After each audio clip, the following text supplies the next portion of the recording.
I intend to be brief speaking on this bill, but I do want to concur with my colleague, Deputy O'Reilly, in terms of the Minister's engagement with his portfolio and his brief. It appears to us in opposition that it seems to be beneath him to actually address matters pertaining to his department on the floor of the Oireachtas. It's about 2 weeks since he made a swipe at the Labour Party's proposal and legislative proposal to introduce legislation in reference to the High Court decision on sectoral employment orders, and he dismissed it as virtue signalling.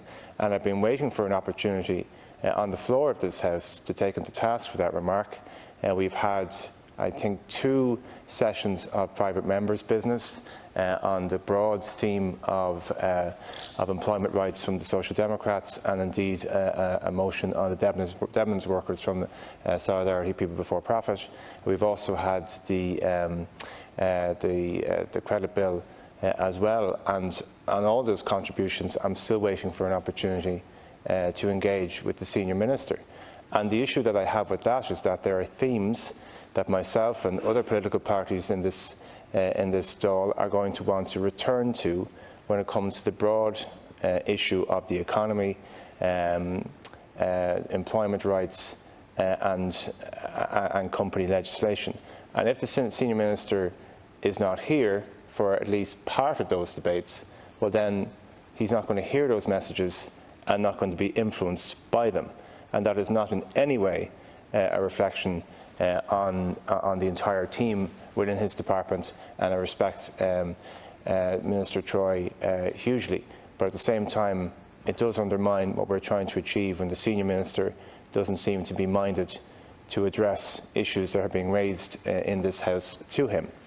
On this particular piece of legislation, we have studied it and we have proposed no amendments to it because we think it is timely and necessary, and I note the level of consultation that the Department has had with various different stakeholders in order to ensure that the legislation is robust, is needed and can operate effectively.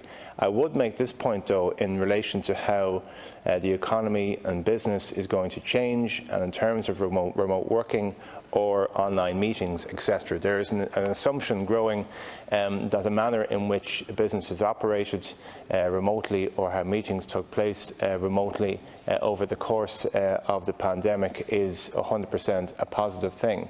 And while absolutely it was a positive to see the reduction in traffic and the reduction in the amount of time commuting for workers, and the fact that people could spend more time at home, that is not universally going to be a positive.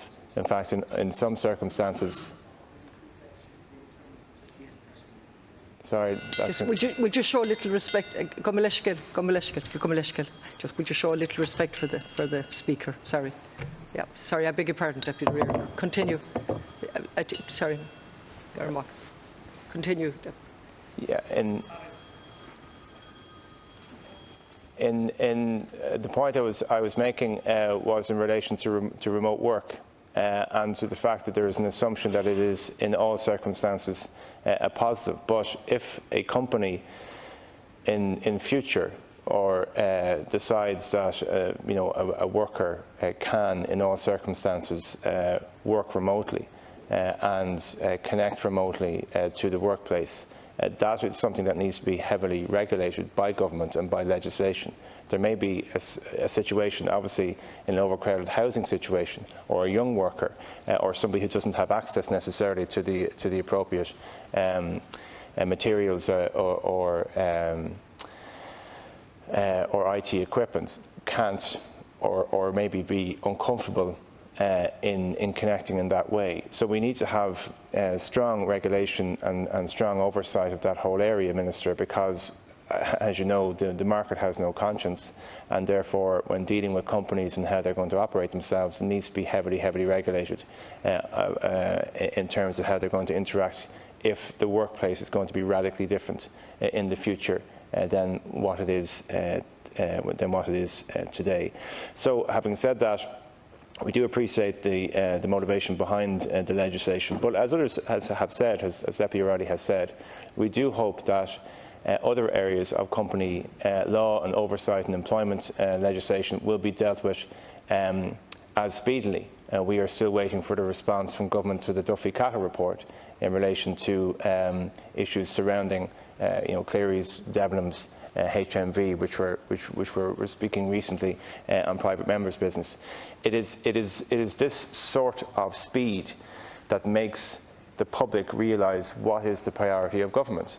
And while we have no issue with the speed of this piece of legislation, if every piece of legislation governing employment law and workers' rights is dealt with as speedily, well, then there'll be a sense from right across all sectors of Irish society that government is even-handed, and that government is going to respond to the needs of employers and employees, well, equally. Some of us would rather that you spent more time listening to the concerns of employees and employers. But having said that, if the speed was seen to be even-handed across the spectrum, then there wouldn't be that sense of alienation from the political system. There wouldn't be that sense of alienation from legislation that governs the way that you work, because there is a sense that if you are a captain of industry, if you are a company director, then your access to cabinet, your access to the decision makers, your access to those who prioritise legislation is swifter and quicker. But if you are a shop steward, or if you are a union rep, or if you work in if you are a trade union representative, your access isn't as swift, and you can't get what you need to get done as quickly. And I'll make reference to the Duffy-Cahill report again. It was published in 2017, and here we are in 2020, and issues surrounding the Duffy-Cahill report are still surfacing. So with that, Minister, just to conclude, in summary of my remarks, I do think it's important for you to convey back to the Senior Minister our disappointment of his non-attendance, because a number of issues have come up in the last number of weeks and he hasn't been here. And if he doesn't hear the messages from this chamber, he's not going to react positively to them. The second point to make about the bill itself is that we haven't placed any amendments. We welcome the bill, but at the same time we do have to be very careful as to how we regulate this area in the future, so that we don't fall into an assumption that all elements of remote work are positive, and that we have to be mindful of unreasonable burdens being placed, particularly on young workers, as to how they might interact into the labour force. And thirdly, the point about the swift nature of this legislation versus long delays in working to address areas of immoral, amoral actions of business and companies when it comes to overriding the rights of workers. So with that, Minister, we won't be placing any amendments. We will be supporting the bill, but I hope that you take those comments of the Labour Party on board, and I hope that you can relay them to the Senior Minister. Thank you, Deputy O'Riordan. Moving on to